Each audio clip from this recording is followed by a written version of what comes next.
ngày nay thua ca lên không vừa mi tam tí đờiประกาศភូមិមួយឈ្មោះថា AKRI លើកទី3ដែលទាំងអស់គ្នាអញ្ចឹងគេថាឥឡូវនេះខ្ញុំនឹងធ្វើភូមិនៅសវមីกีតា MC ម្ដងហើយនេះគឺជា episode ទី1នៃការលេងរបស់យើងផងដែរហើយក៏ចាប់ផ្ដើម upgrade បន្តិចម្ដងរហូតដល់ភូមិមានជាមួយនឹងរបស់របរឬផ្លូវគ្រប់ទីតាំងគ្រប់កន្លែងអញ្ចឹងទៅនៅតំបន់វាលខ្សាច់អ្នកទាំងអស់គ្នាអញ្ចឹងយើងដឹងថានៅក្នុងភូមិរបស់យើង upgrade បានអីខ្លះជាមួយនឹងតំបន់វាលខ្សាច់នេះអ្នកទាំងអស់គ្នាកុំភ្លេចតាមដានវីដេអូនេះដល់ចប់ផងមុននឹងចាប់ផ្ដើមវីដេអូនេះកុំភ្លេចជួយចុច like ក៏ដូចជា subscribe ឲ្យ channel ខ្ញុំម្នាក់មួយផងបើក្បាលវីដេអូមកគឺថាខ្ញុំ OTP នៅតំបន់តកកតែម្ដងមិនមែនតំបន់វាលខ្សាច់ឡើយអញ្ចឹងឥឡូវយើងធ្វើការដើររកតំបន់វាលខ្សាច់សិន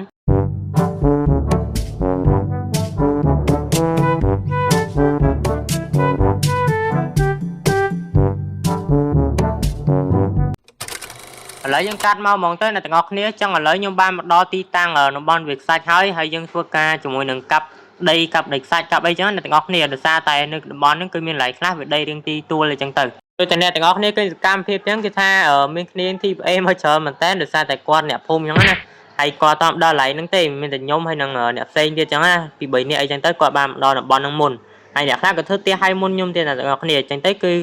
យ៉ាគឺយើងក្រោយគេអ្នកទាំងអស់គ្នាហើយក៏មានអ្នកខ្លះនៅក្រោយយើងផ្សេងគ្នាមកដល់ឡៃនេះគឺថាខ្ញុំធ្វើការកាប់ដីខ្សាច់ដើម្បីធ្វើជាផ្លូវចឹងអ្នកទាំងអស់គ្នាដោយសារតែ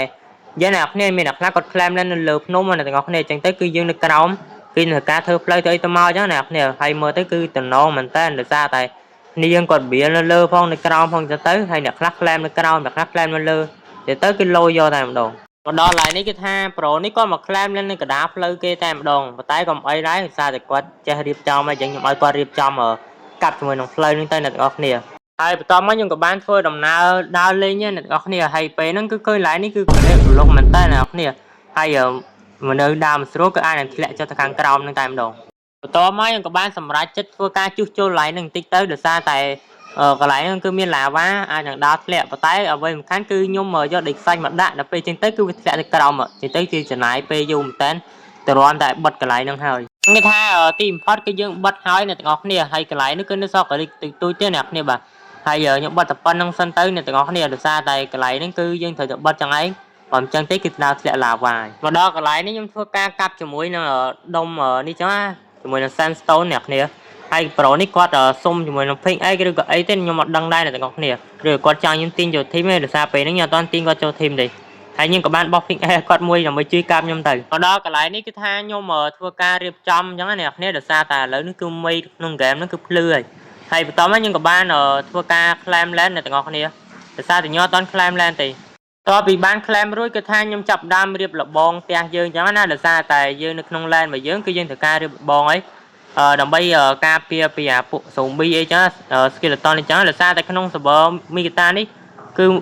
all mob ហ្មងគឺថាវាវាយជាមួយនឹងយើងទៅគឺឈឺមែនតើ damage របស់វា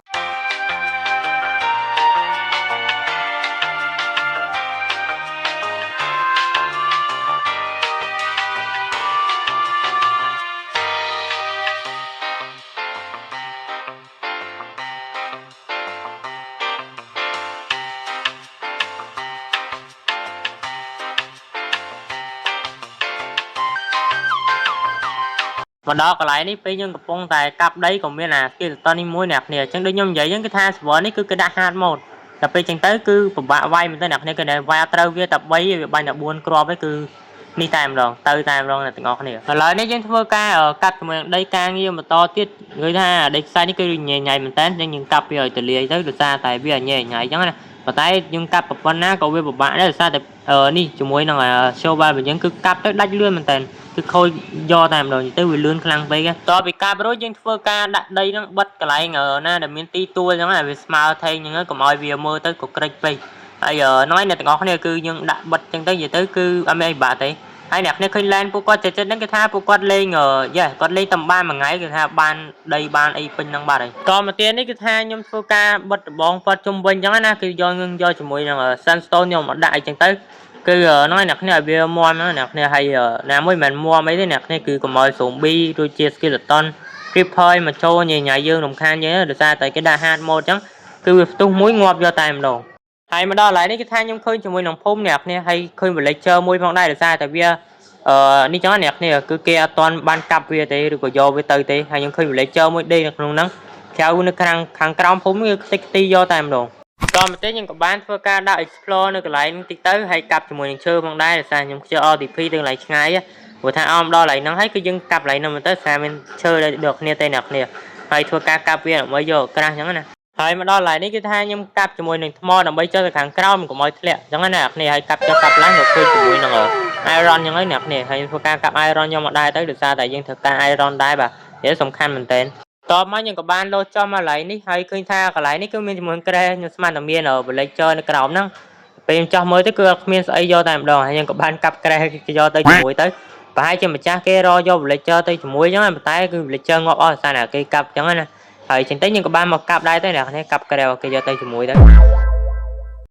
ហើយមកដល់កន្លែងនេះគឺថាខ្ញុំចាប់ដើមជាមួយនឹងការធ្វើការងារយើងតគឺបិទរបងចឹងណាហើយខ្ញុំដាក់តែ2ជាន់សិនទេដោយសារតែ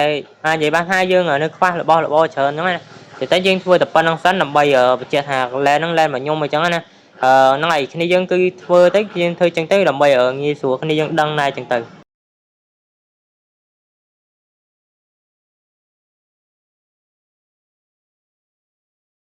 ហើយវីដេអូរបស់ខ្ញុំក៏មានតែប៉ុណ្្នឹងឯងអ្នកទាំងអស់គ្នាបាយ